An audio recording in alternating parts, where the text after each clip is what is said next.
अस्सलामुअलैकुम बिस्मिल्लाहिर्रहमानिर्रहीम। अब हमने प्रूफ करना है कि lower integral is less than और इक्वल टू अपर इंटीग्रल।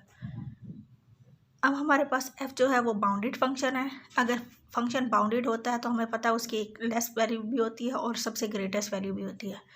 तो हम फंक्शन अगर बाउंडेड होता है तो वो एक्सट्रीम वैल्यूज़ को अज्यूम करता है for all x belongs to a b। और हमने ये भी पिछले लेक्चर में पढ़ा हुआ कि m जो होता है पूरे इंटरवल का ग्रेटेस्ट लोअर बाउंड होता है स्मॉल m, और ये लीस्ट अपर बाउंड होता है पूरे इंटरवल का।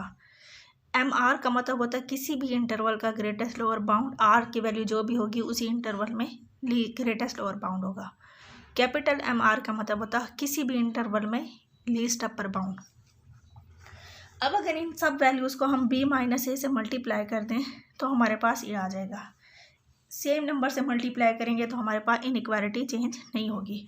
और b माइनस ए पॉजिटिव नंबर है क्योंकि b हमारे पास ग्रेटर होता है a से, तो b माइनस ए हमारे पास पॉजिटिव होगा।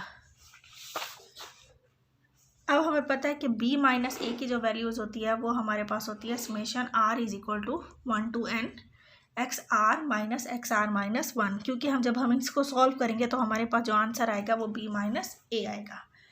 जहाँ पे हमारे पास आर आ रहा था हम वहाँ पे b माइनस ए की वैल्यू पुट करेंगे, बाकी जगह पे वैल्यू नहीं पुट करेंगे। यानी कि आर हमारे पास इन दो वैल्यूज़ में आ रहा था, इसमें और इसमें नहीं आ रहा था, तो यहाँ हम b माइनस ए ही रहने देंगे। इन दो जगह पे b माइनस ए की वैल्यू पुट कर देंगे। Summation r is equal to 1 to n x r minus 1। अब हम यहाँ पे लिमिट पुट कर देते हैं, limit norm of p approaches to 0, जहाँ पे हमने ये समेशन पुट किया है। क्योंकि हम प्रूफ क्या करना चाह रहे हैं, हम greatest lower integral less than और इक्वल टू अपर इंटीग्रल। तो जब हम इस पे लिमिट पुट करेंगे तो ये लोअर इंटीग्रल बन जाएगा, ये अपर, और जब इन दो पे लिमिट पुट करेंगे तो ये हमारे पास लास्ट और फर्स्ट वाली इन दो वैल्यूज चेंज नहीं होंगी। तो हमने सब पे लिमिट पुट कर दी, limit norm of p approaches to 0, तो ये हमारे पास लोअर इंटीग्रल बन जाएगा, ये अपर इंटीग्रल बन जाएगा, और ये दो वैल्यूज़ हमारे पास सेम हो जाएंगी। पिछले लेक्चर में हमने पढ़ा था कि जो लोअर इंटीग्रल होता है वो लोअर सम हमारे पास जितनी भी पार्टीशन है हमारे पास फाई में, और उन सब का हम लोअर सम निकाल रहे हैं, यानी हर पार्टीशन का हम लोअर सम निकाल रहे हैं। तो उन लोअर सम में जो सबसे ग्रेटेस्ट होगा यानी लीस्ट अपर बाउंड होगा लोअर सम का, उसको हम कहेंगे लोअर इंटीग्रल। और हमारे पास जितनी भी पार्टीशन फाई के अंदर होंगी उन सब का हम अपर सम निकालेंगे, उनमें जो सबसे ग्रेटेस्ट लोअर बाउंड होगा यानी उनकी जो सबसे छोटी वैल्यू होगी वो हमारे पास अपर इंटीग्रल होता। अब हम दो पार्टीशन ले लेते हैं, P1 और P2 हमारे पास दो पार्टीशन है, इन दोनों का यूनियन हमारे पास P प्राइम है।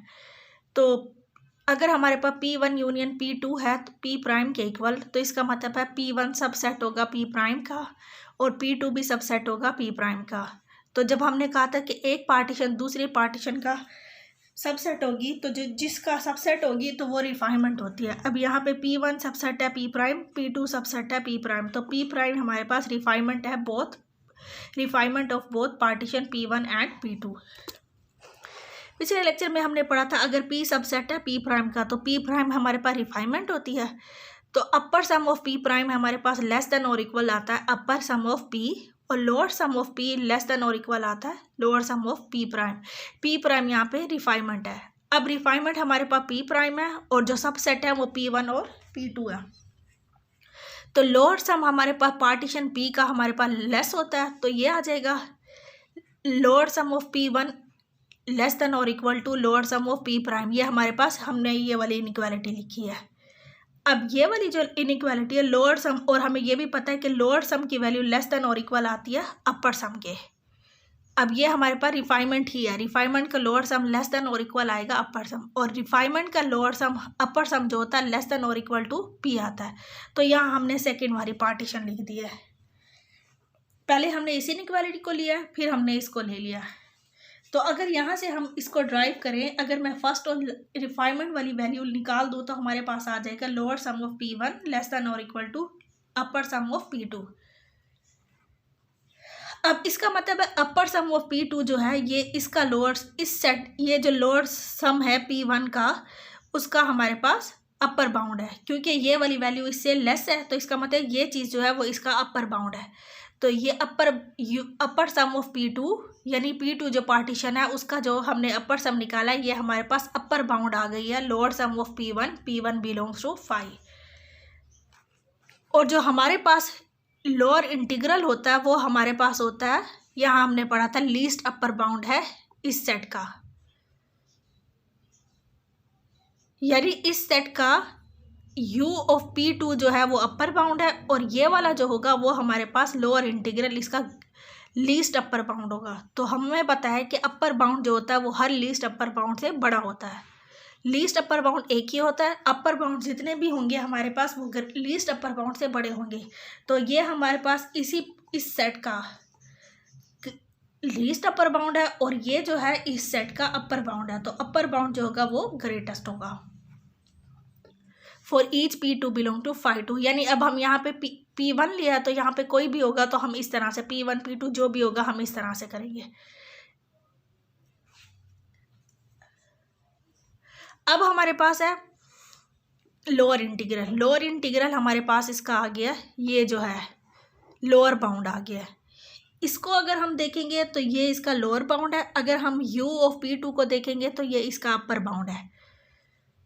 अब हमने अपर बाउंड वाली कंडीशन देख ली, अब हम लोअर बाउंड वाली देखेंगे। तो अब लोअर इंटीग्रल जो था वो अपर सम का लोअर बाउंड है और अपर सम जो है वो लोअर इंटीग्रल का अपर बाउंड था।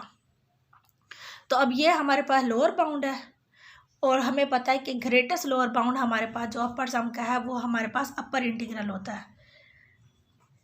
ये हमारे पास लोअर बाउंड है ये, और जो अपर इंटीग्रल है वो ग्रेटेस्ट लोअर बाउंड है। तो ग्रेटेस्ट लोअर बाउंड हमेशा हर लोअर बाउंड से बड़ा होता है।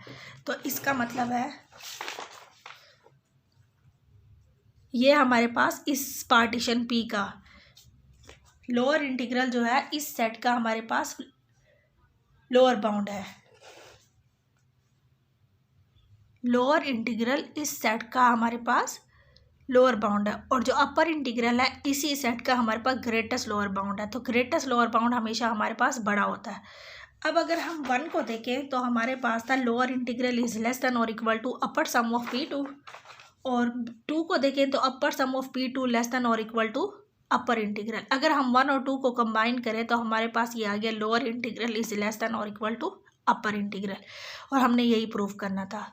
अब अगर ये वैल्यू हमारे पास लोअर इंटीग्रल हमेशा लेस देन और इक्वल टू अपर इंटीग्रल आता है, अगर यही दो वैल्यू हमारे पास सेम आ जाए, अगर हम ऐसे फंक्शंस को कंसीडर करें जिसका लोअर इंटीग्रल और अपर इंटीग्रल सेम हो, तो हमारे पास जो ये नंबर आएगा लोअर इंटीग्रल या अपर इंटीग्रल का, इसको हम डेफिनेट इंटीग्रल कहेंगे और इसको हम इस तरह से डिनोट करते हैं या राइट करते हैं A to B F।